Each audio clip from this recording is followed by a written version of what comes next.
Terjemahan Al-Quran. Surah Al-Imran ayat 21-41. Aku berlindung pada Allah dari godaan setan yang terkutuk. Dengan nama Allah yang Maha Pengasih lagi Maha Penyayang. 21. Sesungguhnya orang-orang yang kafir kepada ayat-ayat Allah dan membunuh para nabi yang memanggil tak dibenarkan dan membunuh orang-orang yang menyuruh manusia berbuat adil, maka gembirakanlah mereka bahwa mereka akan menerima siksa yang pedih. 22. Mereka itu adalah orang-orang yang lenyap pahala amal-amalnya di dunia dan akhirat, dan mereka sekali-kali tidak memperoleh penolong. 23. Tidakkah kamu memperhatikan orang-orang yang telah diberi bahagian yaitu Alkitab, Taurat mereka diseru kepada kitab Allah supaya kitab itu menetapkan hukum di antara mereka. Kemudian sebahagian dari mereka berpaling, dan mereka selalu membelakangi kebenaran. 24. Hal itu adalah karena mereka mengaku, kami tidak akan disentuh oleh api neraka kecuali beberapa hari yang dapat dihitung.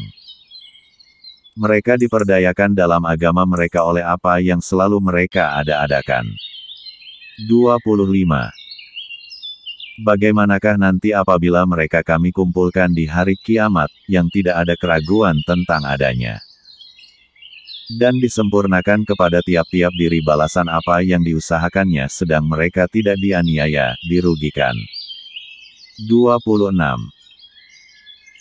Katakanlah, wahai Tuhan yang mempunyai kerajaan, Engkau berikan kerajaan kepada orang yang Engkau kehendaki dan Engkau cabut kerajaan dari orang yang Engkau kehendaki. Engkau muliakan orang yang Engkau kehendaki dan Engkau hinakan orang yang Engkau kehendaki. Di tangan Engkaulah segala kebajikan. Sesungguhnya Engkau Maha Kuasa atas segala sesuatu. 27. Engkau masukkan malam ke dalam siang dan Engkau masukkan siang ke dalam malam. Engkau keluarkan yang hidup dari yang mati, dan Engkau keluarkan yang mati dari yang hidup. Dan Engkau beri rezeki siapa yang Engkau kehendaki tanpa hisab batas. 28. Janganlah orang-orang mukmin mengambil orang-orang kafir menjadi wali dengan meninggalkan orang-orang mukmin. Barang siapa berbuat demikian, niscaya lepaslah ia dari pertolongan Allah, kecuali karena siasat memelihara diri dari sesuatu yang ditakuti dari mereka. Dan Allah memperingatkan kamu terhadap diri, siksanya. Dan hanya kepada Allah kembalimu. 29. Katakanlah, jika kamu menyembunyikan apa yang ada dalam hatimu atau kamu melahirkannya, pasti Allah mengetahui.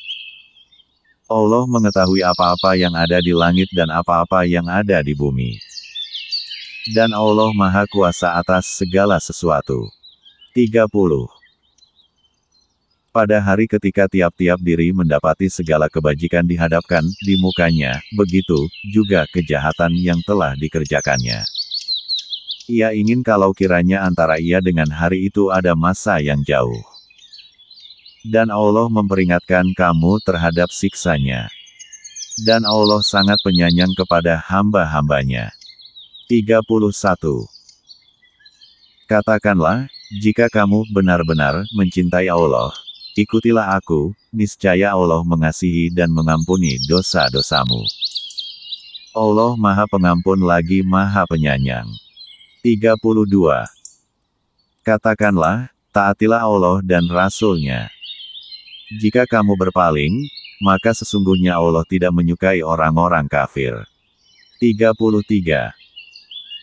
Sesungguhnya Allah telah memilih Adam, Nuh, keluarga Ibrahim dan keluarga Imran melebihi segala umat di masa mereka masing-masing. 34. Sebagai satu keturunan yang sebagiannya turunan dari yang lain.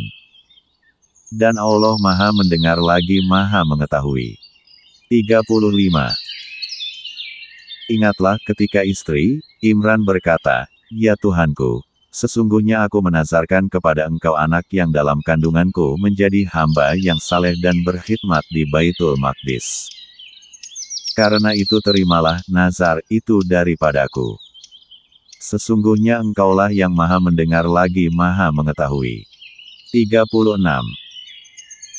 Maka tatkala istri, Imran melahirkan anaknya, dia pun berkata, "Ya Tuhanku, sesungguhnya aku melahirkannya seorang anak perempuan. Dan Allah lebih mengetahui apa yang dilahirkannya itu. Dan anak laki-laki tidaklah seperti anak perempuan. Sesungguhnya aku telah menamai dia Maryam dan aku mohon perlindungan untuknya serta anak-anak keturunannya kepada pemeliharaan engkau daripada Saitan yang terkutuk." 37. Maka Tuhannya menerimanya sebagai nazar dengan penerimaan yang baik, dan mendidiknya dengan pendidikan yang baik dan Allah menjadikan Zakaria pemeliharanya. Setiap Zakaria masuk untuk menemui Maryam di mihrab, ia dapati makanan di sisinya. Zakaria berkata, "Hai Maryam, dari mana kamu memperoleh makanan ini?" Maryam menjawab, "Makanan itu dari sisi Allah.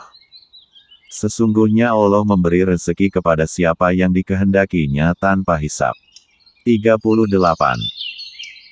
Di sanalah Zakaria mendoa kepada Tuhannya seraya berkata, "Ya Tuhanku, berilah aku dari sisi Engkau seorang anak yang baik.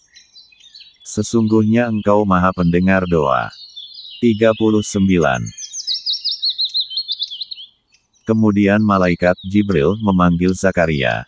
Sedang ia tengah berdiri melakukan salat di mihrab katanya, "Sesungguhnya Allah menggembirakan kamu dengan kelahiran seorang puteramu Yahya, yang membenarkan kalimat yang datang dari Allah, menjadi ikutan, menahan diri dari hawa nafsu, dan seorang nabi termasuk keturunan orang-orang saleh." 40. Zakaria berkata, "Ya Tuhanku, bagaimana aku bisa mendapat anak sedang aku telah sangat tua dan istriku pun seorang yang mandul?" Berfirman Allah, "Demikianlah, Allah berbuat apa yang dikehendakinya." 41. Berkata Zakaria, "Berilah aku suatu tanda, bahwa istriku telah mengandung." Allah berfirman, "Tandanya bagimu, kamu tidak dapat berkata-kata dengan manusia selama 3 hari, kecuali dengan isyarat. Dan sebutlah nama Tuhanmu sebanyak-banyaknya serta bertasbihlah di waktu petang dan pagi hari."